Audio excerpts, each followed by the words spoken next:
Hello and welcome. And another Tuesday evening, a live Q&A. I thought we would get started a little earlier because the amount of questions that have come in just today, maybe because it's a rainy day in New England, but we have a lot of questions to get to. So I want to remind everyone Tuesday evening means it's a pocket path evening. So if you comment, leave a question here this evening, you will be entered into the giveaway to receive a free pocket path training tool for your student athlete. Any throwing athlete, whether they're a softball player, a baseball player, a football player, can all benefit from the pocket path training tool. Simple, easy to use, goes right on the body. And I have my grandson that uses it. My son has used it. So it's a great training tool, and it's something that your student athlete will benefit from and will help give you the peace of mind that you're helping build an efficient and strong and healthy arm. The core of this evening is based on two things. The entire business of the youth sports industry works and operates off of fear. And tonight, I thought what I would do is take the questions that have been coming in and put them together and answer them directly and honestly. And obviously, these are my thoughts, my opinions. If you have a question, and you would like to ask, I would encourage you. We are live. It is the 7th of July. I would encourage you to go ahead and put it.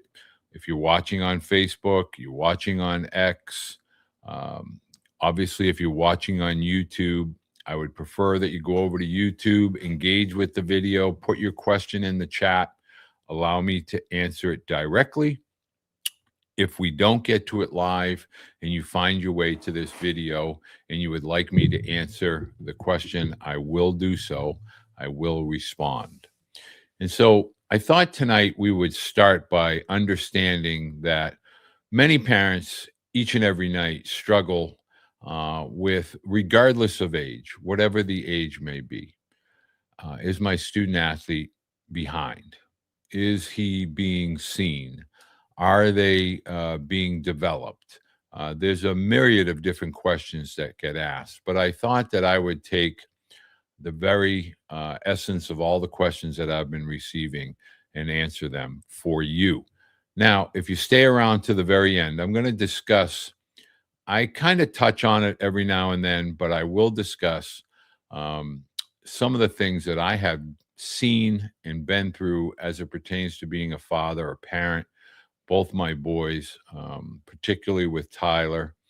I get asked that question in a multitude of different ways. And I thought tonight at the very end, I will share some of that with you. Maybe that will help offer you some insight and help you navigate the murky, muddy waters of youth athletics, particularly youth baseball and youth softball. The questions are coming in, and I really appreciate that. And I thought we'd start tonight with the very first question. And Coach, my student athlete is 10, and every one of their peers or teammates is playing year round, one sport. Is he being left behind? Now, I really think that this is something that what we need to understand is the year round phenomena is really what I call a predatory tactic that I believe that many parents kind of get swept up in because a lot of the soccer crowd wants to tell you about Europeans and soccer, and they begin at 3. They don't play any other sport. It's skill set, skill set, skill set. They also will give you the Latin America. They just play baseball. While that may be true, the biggest thing to understand is we are trying to put so much on our children's plates at very, very young ages. And we're trying to fast forward with regard to metrics. We're trying to maximize analytics. We're trying so hard to bring our student athletes and our children up to speed and measure them against older athletes or against student athletes or children that are going through earlier growth spurts. I, for one, am always going to live in a world where balance, rest, recovery, diversification. And I get it. Some children, they just have a core singular focus. They want no part of another sport. They want no part of an outside social life. You know, if that is the case and your student athlete just has one gear and that happens to be baseball, I need you to understand that part of the developmental process is the rest, recovery, and replenish mode. If you're not allowing, for arms and legs, just growth, if you're not factoring in sleep, if you're not factoring in nutrition, you're really doing more harm than good. The other thing is for those parents that want to continuously push and say that my student athlete, my child, my son, my daughter, the only thing they want that makes them happy is more baseball, more softball. Remember this, not all repetition is good repetition, meaning we don't have to have repetition through organized activities. We can derive, and in many cases, um, organic skill set development through repetition allows for creativity. It allows for experimenting with regard to body movements, seeing the ball in different levels, meaning, when you're doing ground balls off of a wall or a set of steps or off of a pitch back, you're moving your eyes in different levels and your athletes begin to see things that organized practices can never help get them to do. They're going to be moving with less restriction and less organized eye sets on them. So they'll do things that will emulate. And that's a key piece. Emulation. When they watch the games, they see those athletes that they idolize do certain movements and they begin to emulate. And some of that will make its way into the final athletic version of your student athlete when the time, size, strength all begin, physical maturity all begin to come together. But year-round athletics, you think it's going to get them ahead, but in reality, obviously we talked about burnout a number of times, but one of the things that I want you to understand is allowing multiple activities. Doesn't have to be other organized sports. It can be kickball, it can be dodgeball.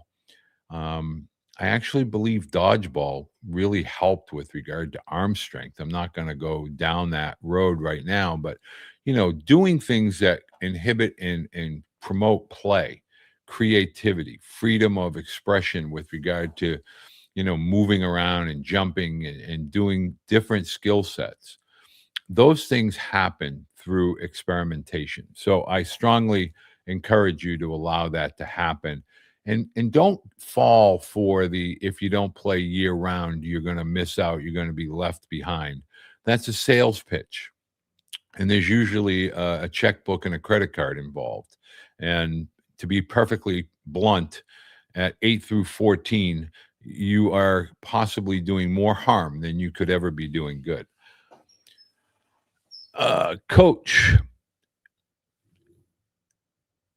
let's see. Is it crazy? It's a crazy time right now. I'm directing my 11-year-old grandson parents to your site. Thank you again for what you do. Thank you so much, JD.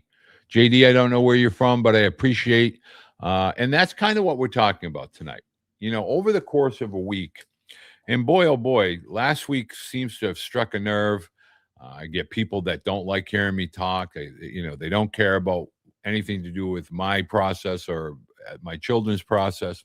Completely understandable. No problem. I'm not here to try to promote anything or be anybody's arch nemesis. I'm simply here because on Tuesdays, This isn't for my YouTube channel promotion. It does long form content does not help build the YouTube channel, but I feel the live Q and A's definitely help parents. And even if it's fewer or less, the majority may not be a fan, but I think this is something that I feel does serve a purpose, and I will continue to do so. And I appreciate the questions as they come in. Houston, JD, you are at the den, and I continuously watch all of the children being active and participating at the den. I feel there's a great foundation of truth at the den, where they're surrounded by multiple age groups. And I am deeply appreciative that you've put your trust into one Tyler Beede and the staff at the Lions Den. I'm a huge fan of all of the instructors and the people at the den. Coach, am I being supportive or have I become the overbearing baseball dad? And so I really want to emphasize something that I discussed last week, and that is be a dad, not a coach.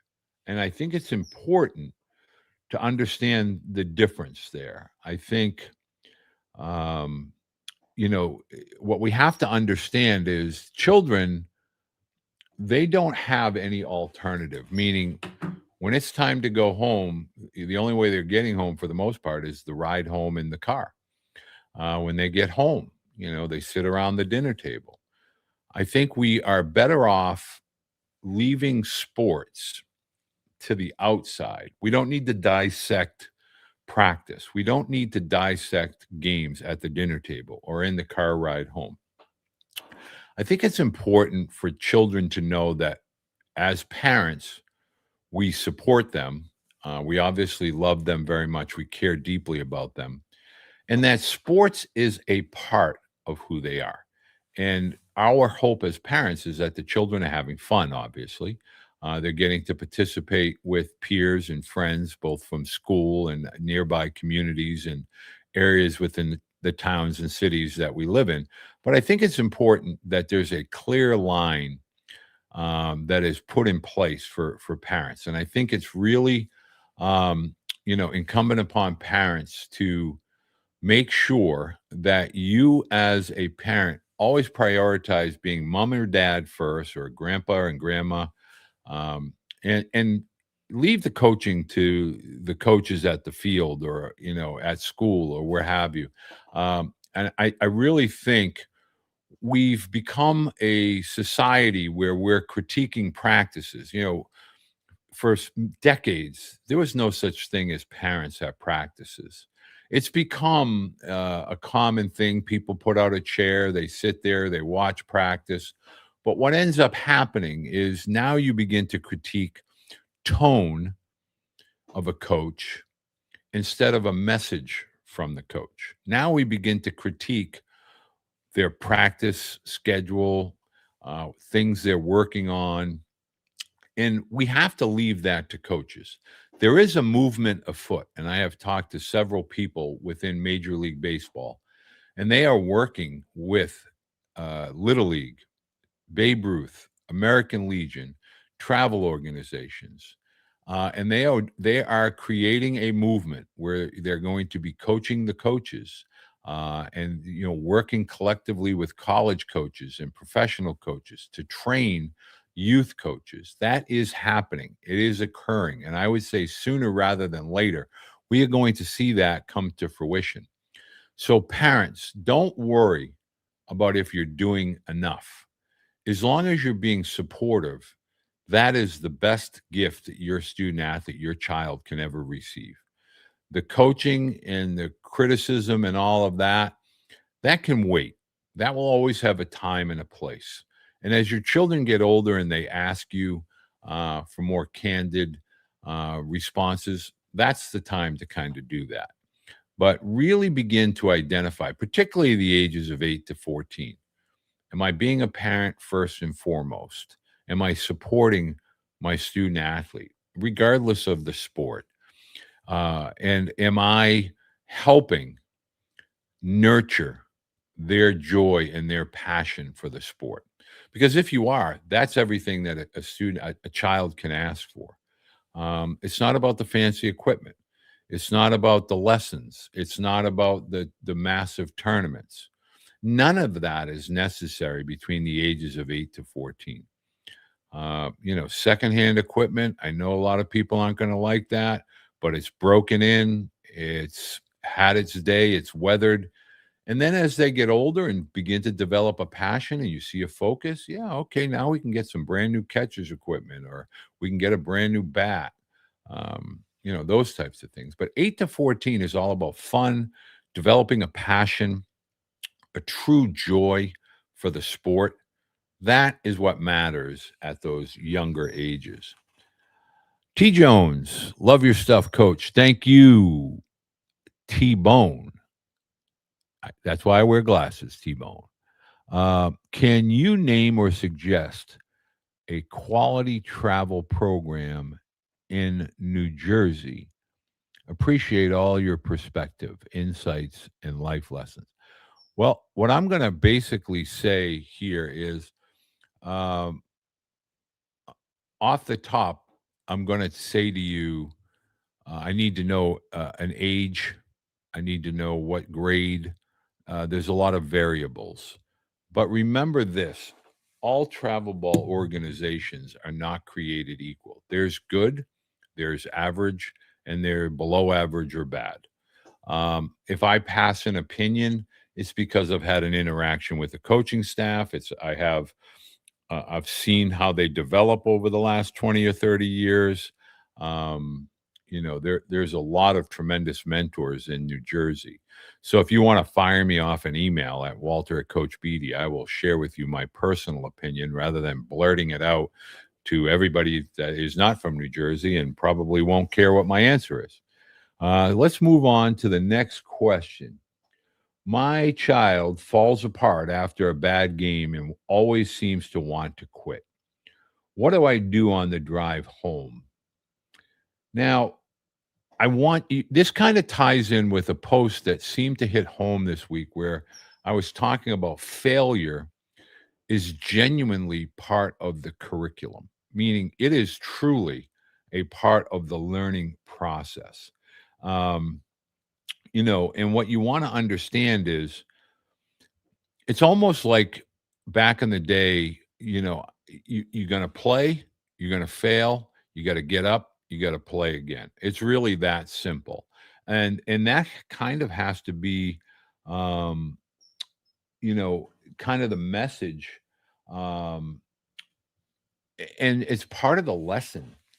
And so as a parent, I get it. Your student athlete can be emotional, particularly at younger ages. And their first reaction is going to be, I stink. I'm not as good as Johnny, Jimmy, Susie, or Sally. And I just want to quit. This isn't any fun. Well, where is that coming from? Is it because they feel like they're letting you down? Are they frustrated because they're continuously making the same mistake? Now, I want you to understand when I say failure is part of the curriculum, and I mean this with complete sincerity. And sometimes people think there's an embellishment here, but there really isn't. I grew up in a family that was not athletic at all. There was no one in my house, my uncle, my grandmother, my dad, my sister, my brother.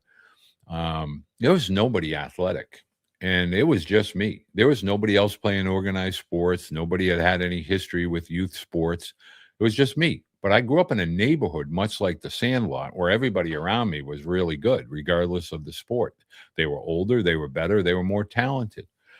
I also grew up in an era where, we did not have travel.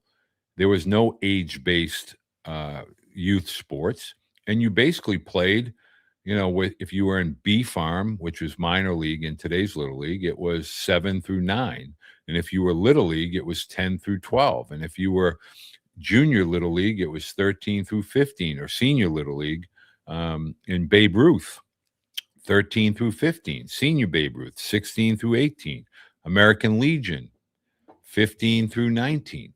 And so falling is just it's no different than taking a spelling test or a math test, getting a few of those wrong. You learn from your mistake, and then you begin to remember the next time you take a test. Oh, okay, I got that one wrong last time. I know the right answer this time. When it comes to youth sports, because of all of the social media narratives, or that I can fix that, or I have a hitting guru, I have a pitching guru, I have a fielding guru. What you want to find is a student athlete that will find the time from a self motivation perspective to take reps in silence when no one is watching. And I always will tell parents, you want to sign your student athlete up for lessons, regardless of the sport. But sometimes children will freeze in that environment because there's lots of adults around, there are lots of their peers around, and they're kind of on a stage, and they're falling and failing and failing and falling, and they're disappointed and they're discouraged. Whereas if they're out in the backyard, or they're out at the playground, or they're out at the schoolyard, and they have a wall and they have a ball, we don't need a glove. We can throw that ball against the wall a million times. And guess what? For the most part, that ball is coming back at them every time. And, the self toss, hitting, I was the worst hitter. I was not a good hitter. I could never say that I was athletic from a young age. But I was driven because I wanted to be as good as the other kids in the neighborhood, or the kids that I was playing with and against in Little League. So failure is truly a learning tool. And we as parents, especially of the 8 through 14-year olders, first of all, there's a lot of growth internally and externally, mentally and physically, that are going on between 8 and 14. Next, some people mature faster. Some 12-year-olds look like they're going to be, jolly green giants. And then other children are much smaller. Some children are really, really fast. Others are not strong enough yet. So therefore, they're not fast enough.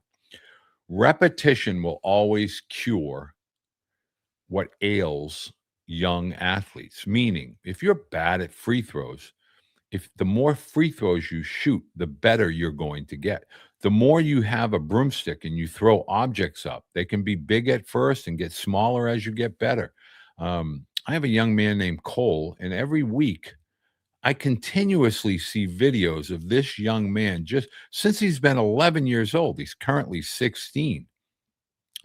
He juggles, he does wall ball, he does self toss, he takes fly balls in the outfield, he takes ground balls in the infield, he catches bullpens.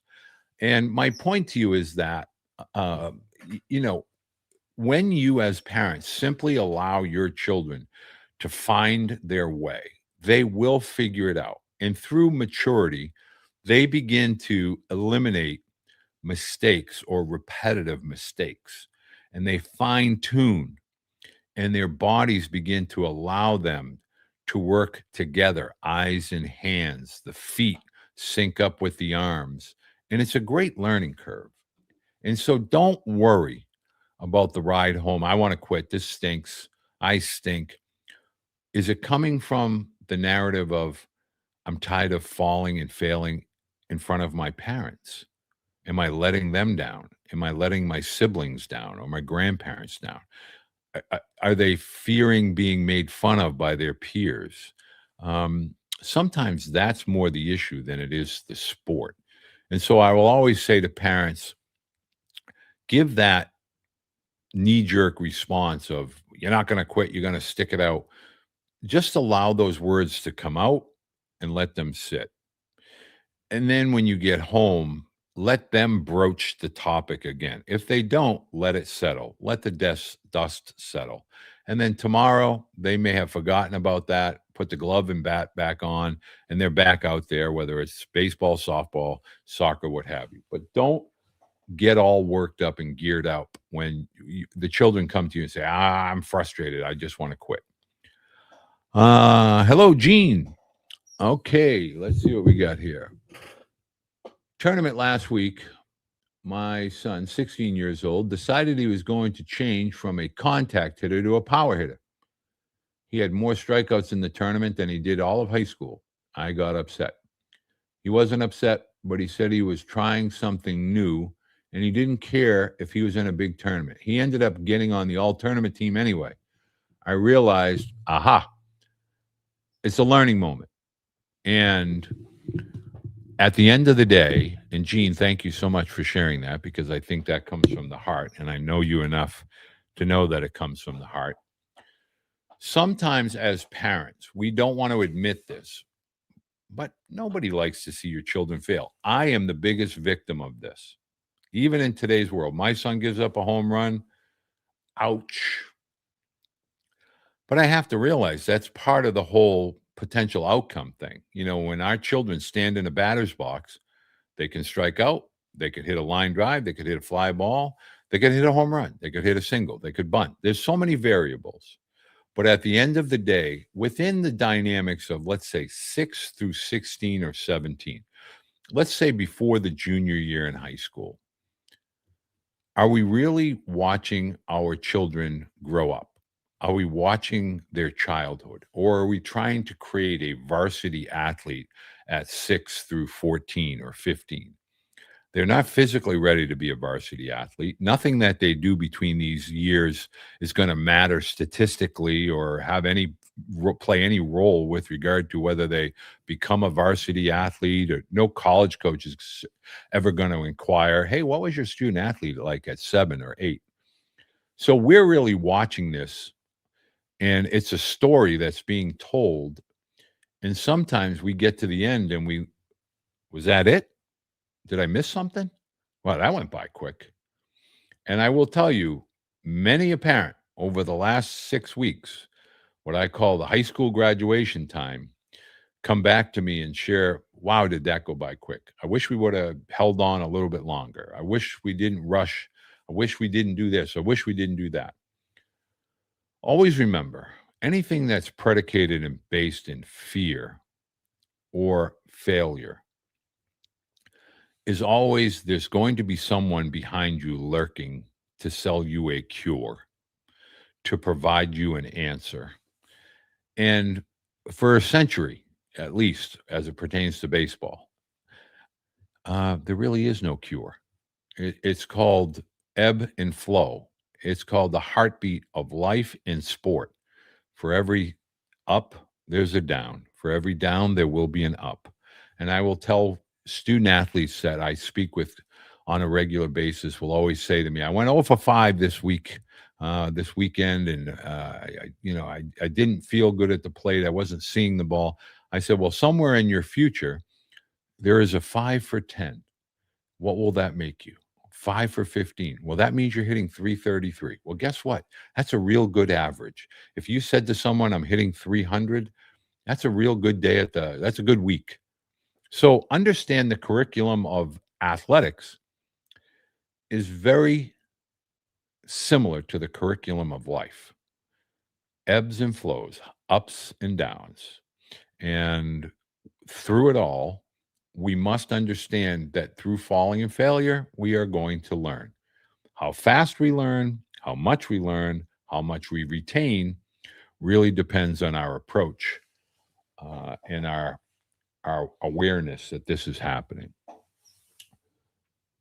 Scott, how are you, sir? Son just played last summer game before heading to college. Now that's a bittersweet moment. I can remember that for sure. Listening, I realized how much I worried about the uncontrollable.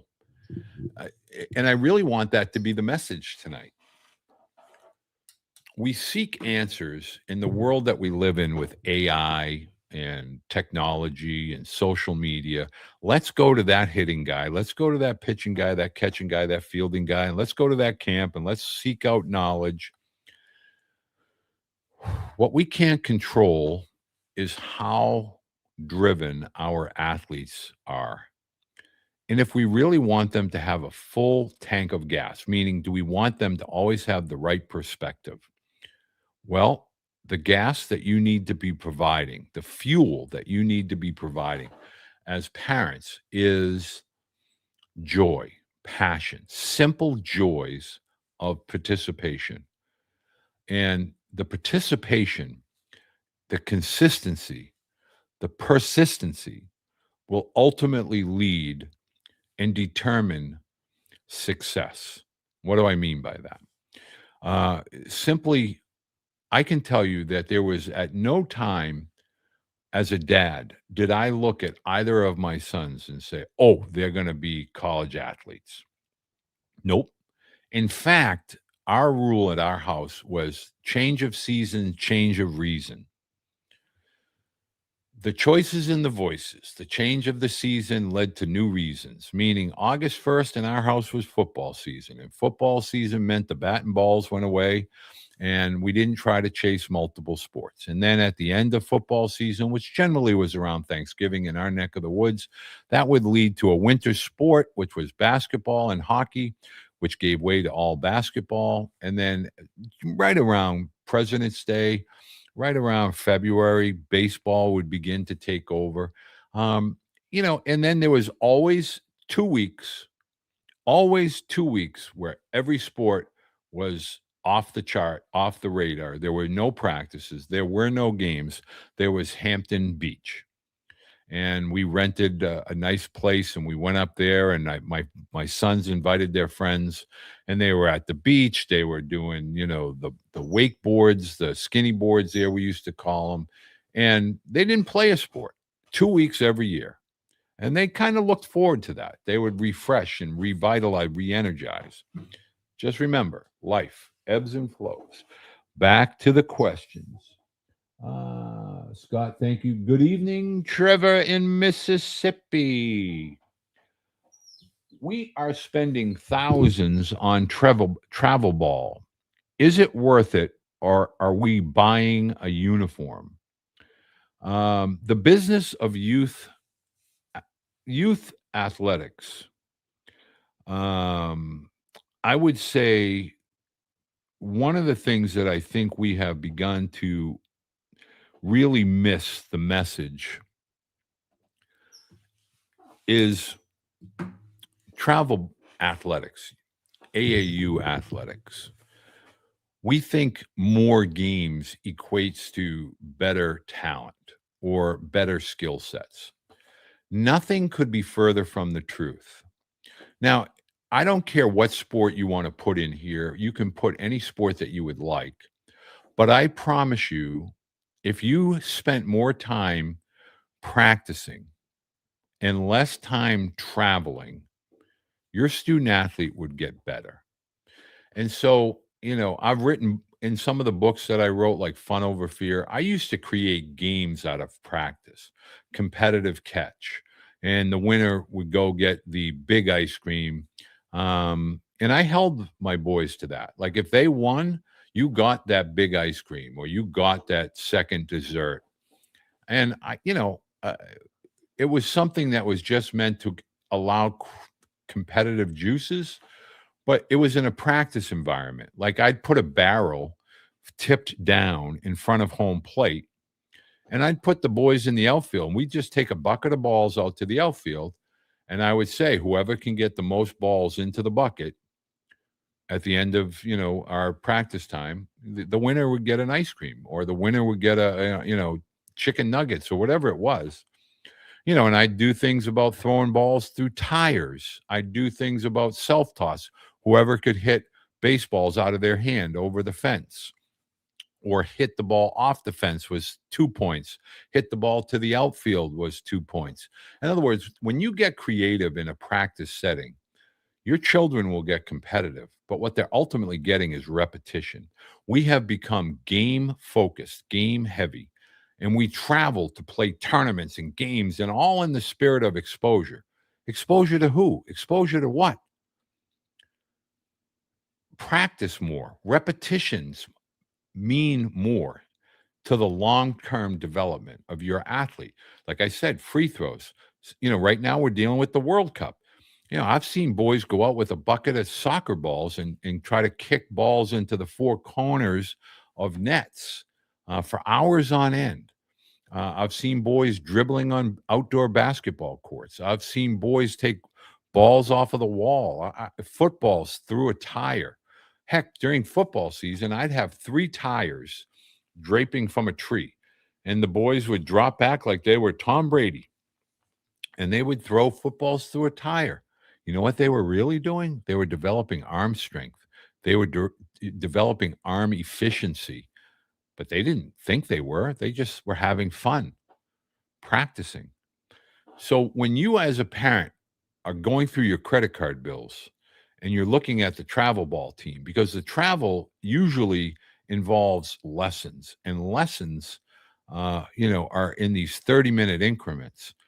And children don't really learn in 30-minute increments. They learn through repetition. And I think it's really important to understand at the end of the day, for the most part, travel athletics, basketball, soccer, football, hockey, baseball, softball, what are you really getting? Well, we practice every weekend. We practice twice a weekend, and there are hour-and-a-half practices, and then we have lessons. You really think that's developing? That's practicing with 15 athletes, 12 athletes. What about your athlete? Are they getting better? That's the question you need to ask. Let's see. You're very welcome, Scott. And thank you for always participating. My son is a sophomore in high school, and we haven't heard from a single college coach. Did we miss the window? Now, they are asking this question. They're I don't know if they're a rising sophomore, but let's take it as a sophomore.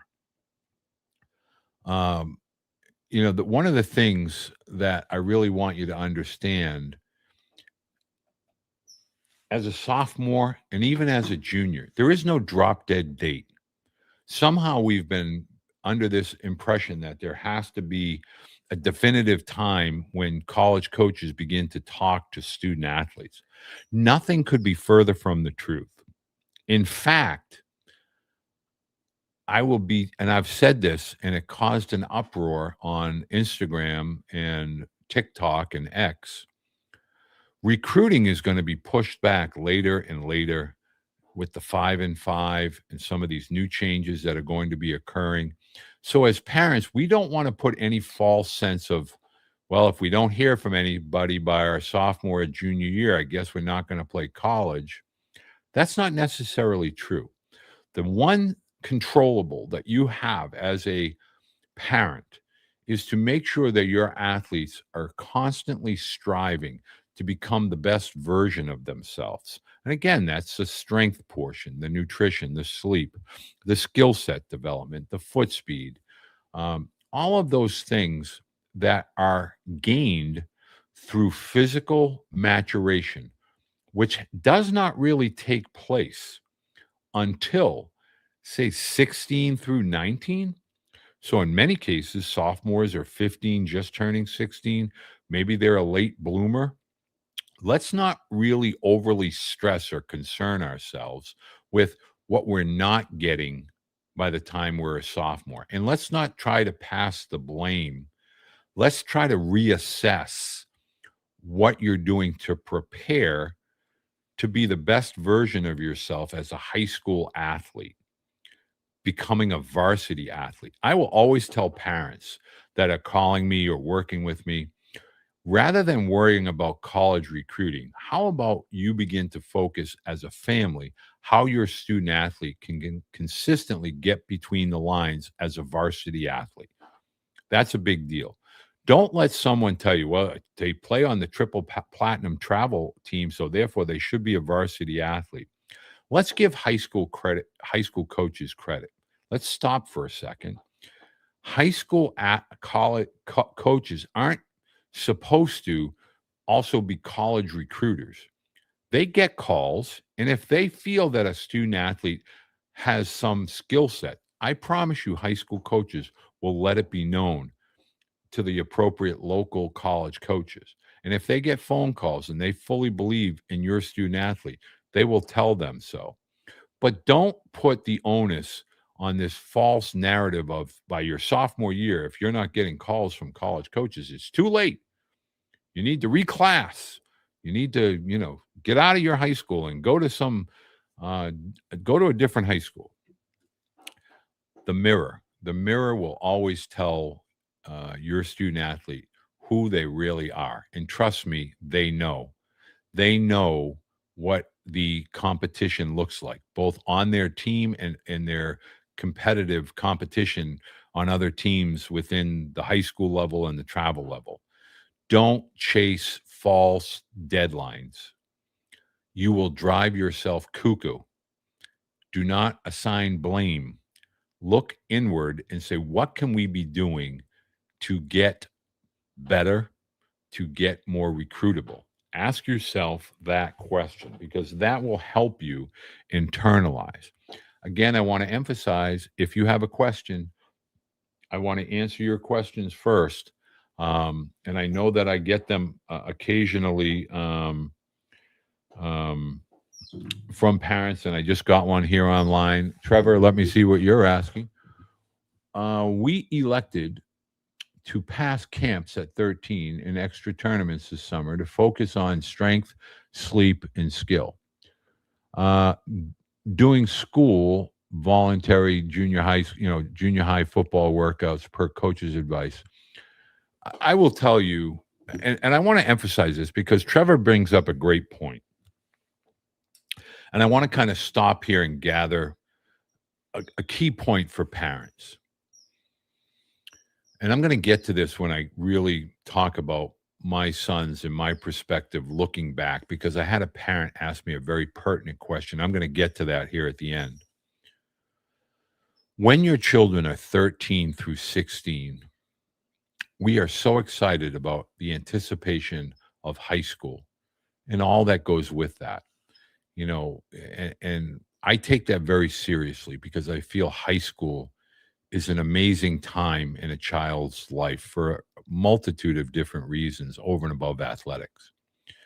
But when you embrace your community and your preparation within your school, and your preparation to becoming a teenager and all of the social pressures that go with that, when we encourage our children to learn about nutrition, to learn about hydration and sleep, to learn about their bodies with regard to strength and skill and speed, we're really handing them the playbook to take control, to take the wheel and drive their bus, to drive to their destination. When we try to force everything at 13 to 16 and we chase the tournaments and we chase the camps and the showcases and we leave the community and the school behind, we look back and we miss out on relationships with our neighbors, relationships with their friends, growing up and going swimming at the neighbor's pool or the beach or the lake house. We miss out on a lot of family time, simple moments, just going fishing, things like that. Maybe they're, voluntary football, soccer workouts, lacrosse workouts.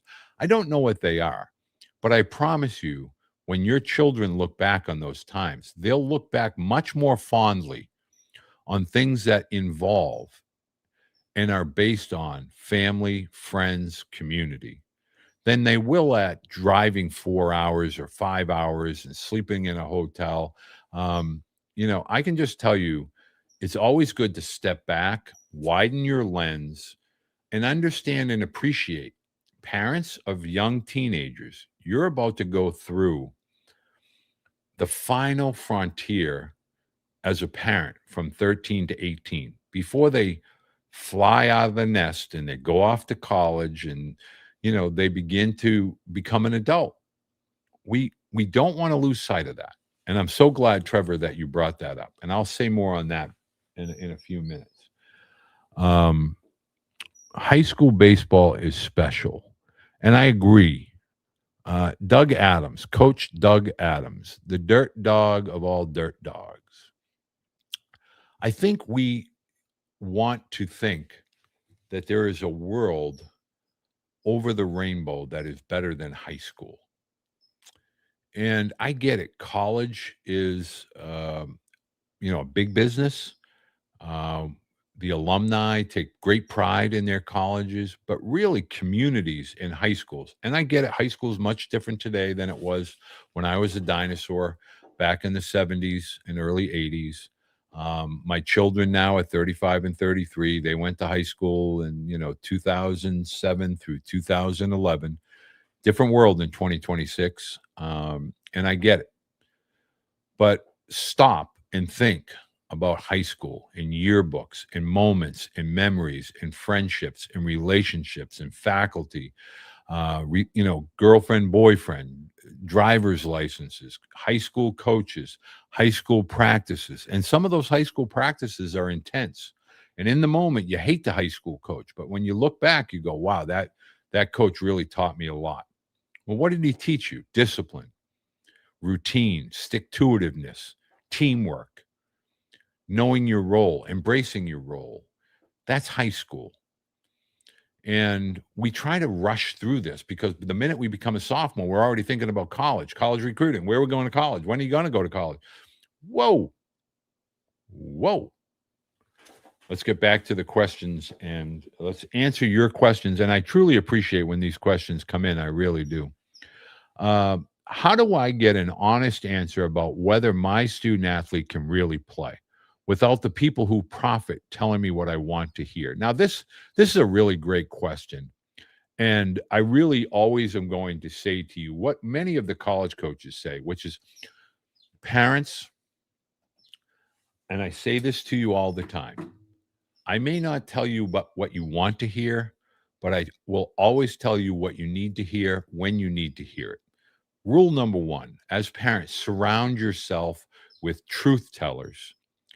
They don't have to be mean, onery people, but you need to hear truth. You need to hear constructive criticism. We have moved away from constructive criticism, and we want to kind of chase, that coach that will say, "Oh, of course your son can bat third and play shortstop," or "Of course your son can pitch and play first base."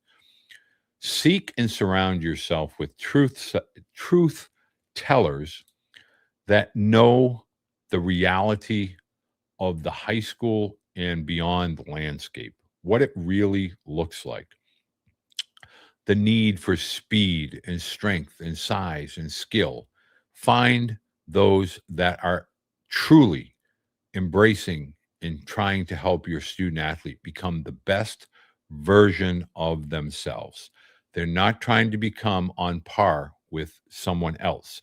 They're trying to grow internally and externally to become the best version of themselves. Remember, we're trying to help raise adults in the future.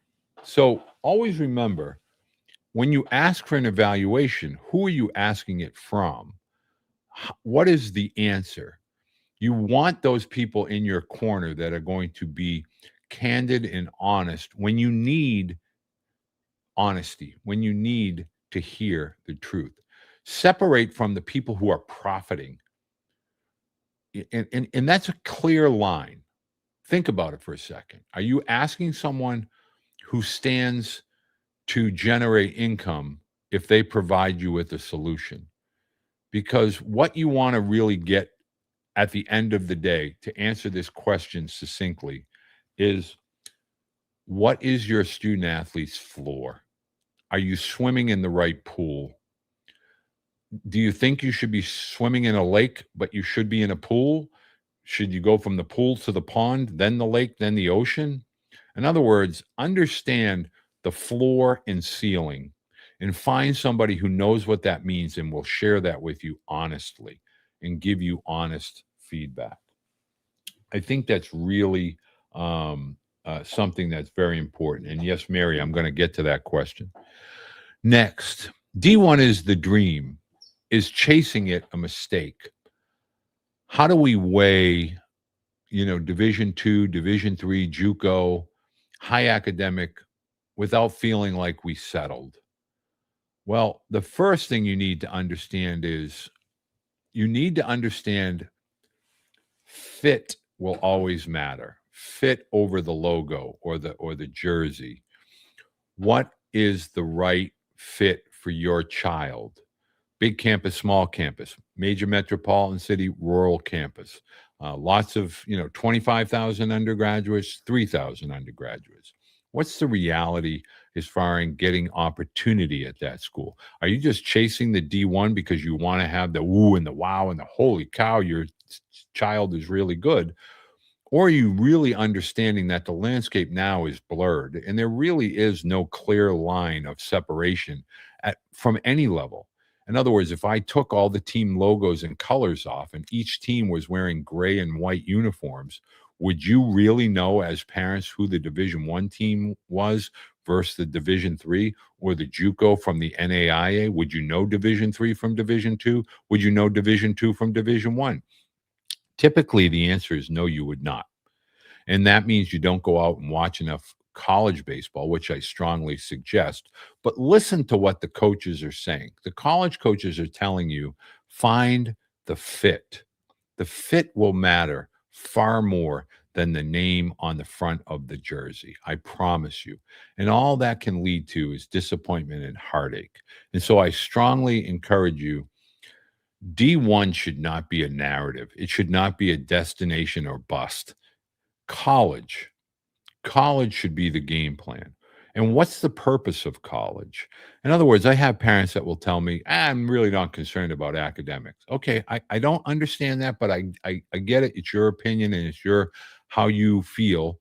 But understand this, there's so much more to college than just geometry or physics or social studies or civics or world history. What you're really doing is you're in the final stages of leaving teenage world and becoming adult. And think about, is being an adult everything that you thought it was going to be? It's not. Sometimes, there are days where you're like, hey, this isn't all I thought it was going to be. And it's not all I thought it was going to be. I wish I could go back to college. And that's because you're learning about who you are, who you want to become. You're learning not only what you like, but more importantly, what you don't like.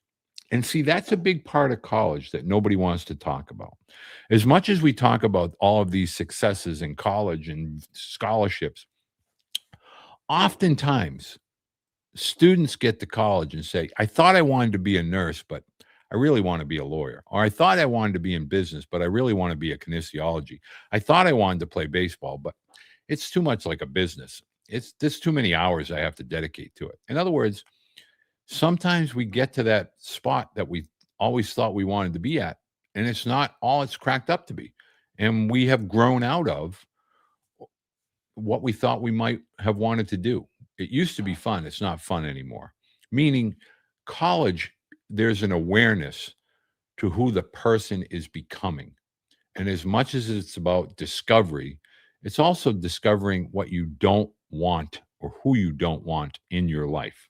Think about that. It's a little bit deeper than I thought I was going to go, but that's the whole purpose of that. Final couple questions. Everyone is fixated on the scholarship.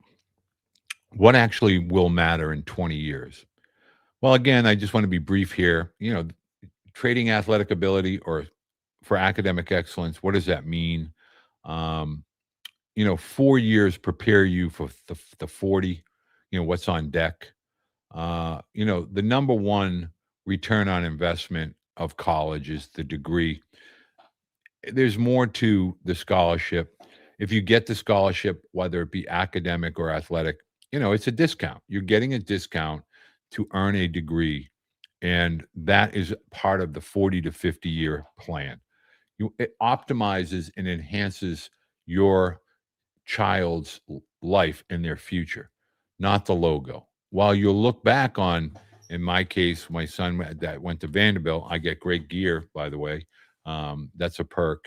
But at the end of the day, my son has a degree from Vanderbilt.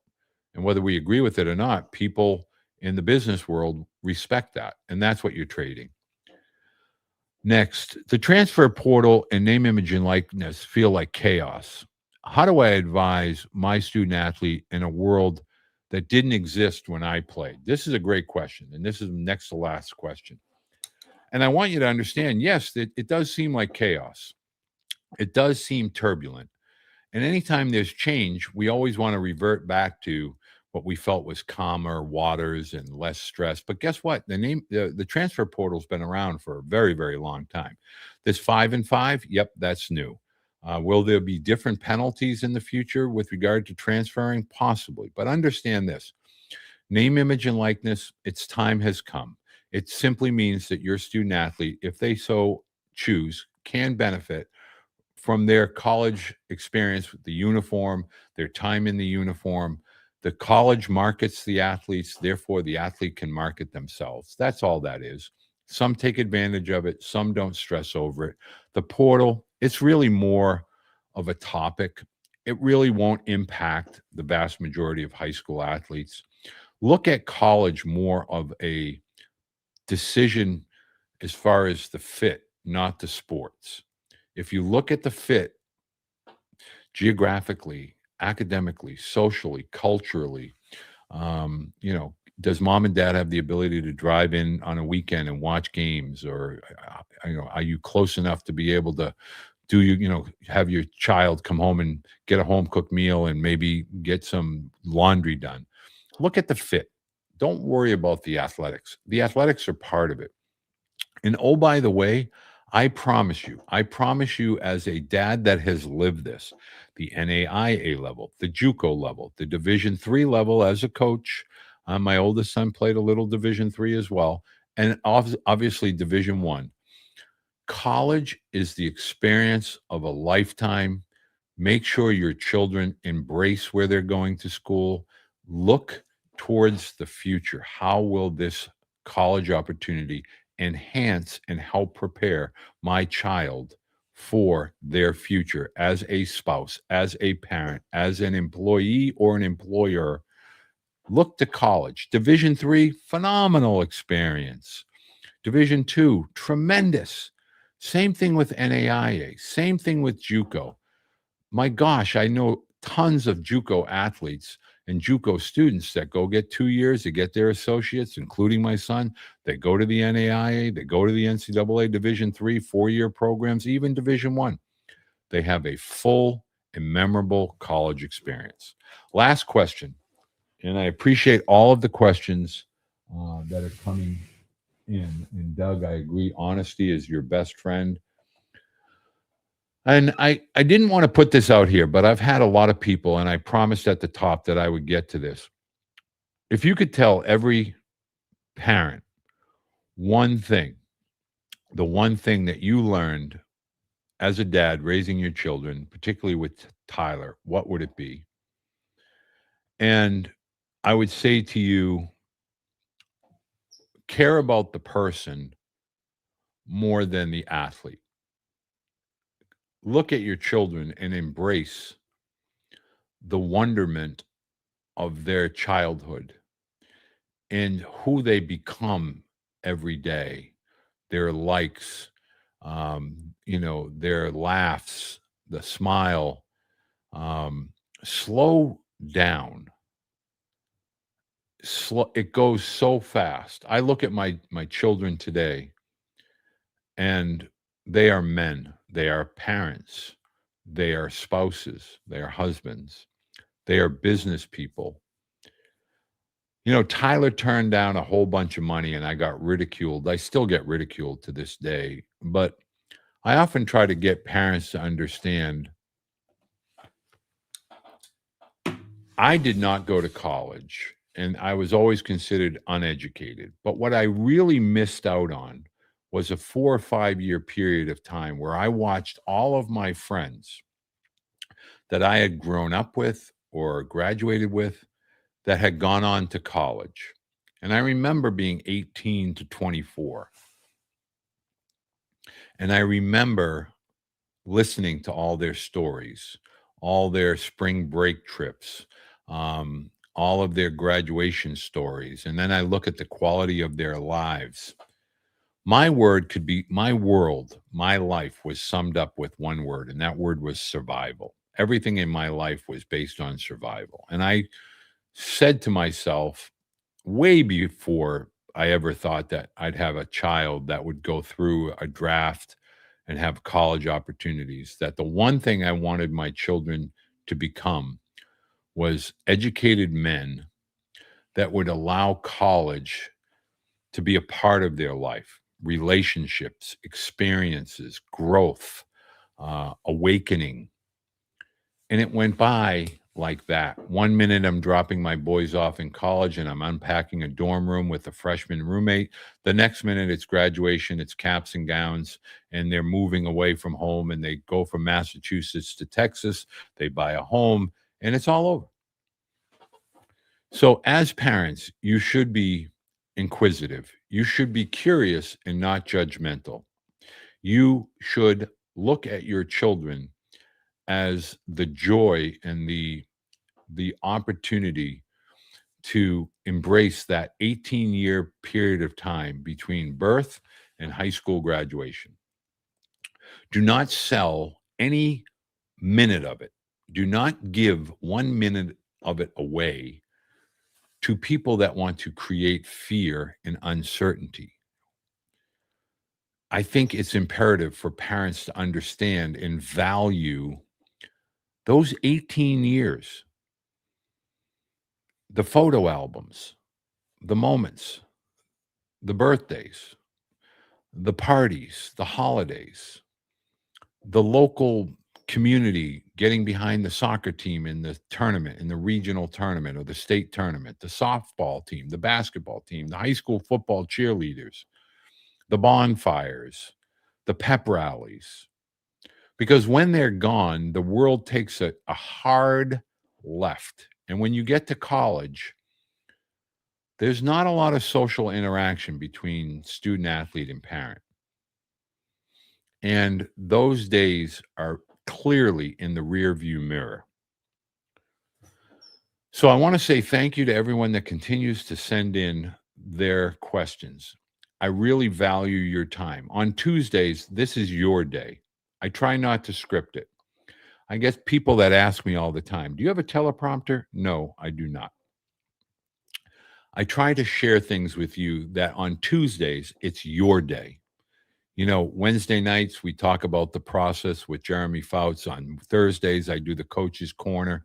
I try to provide insight for you as parents.